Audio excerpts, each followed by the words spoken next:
Hello everyone, in this tutorial we'll be showing you how to split a PDF on Windows 11.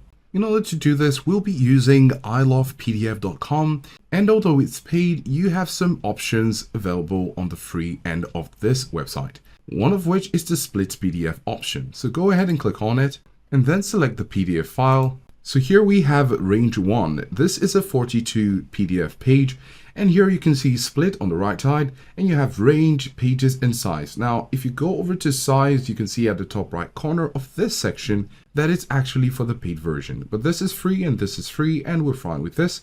We're going to use the range option, and the range mode is custom pages. So range 1 out of 42, we can say 20. And as you can see, it's changed here already.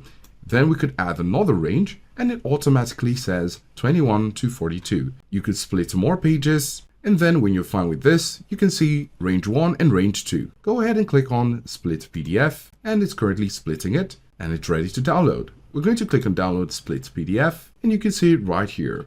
When we open it, you can see 1 to 20 and 21 to 42. This means that our PDF has been split indeed, from one file into two. Of course, there are different options out there, but this is one of the options that are proven to be successful. So this is how to split a PDF on Windows 11.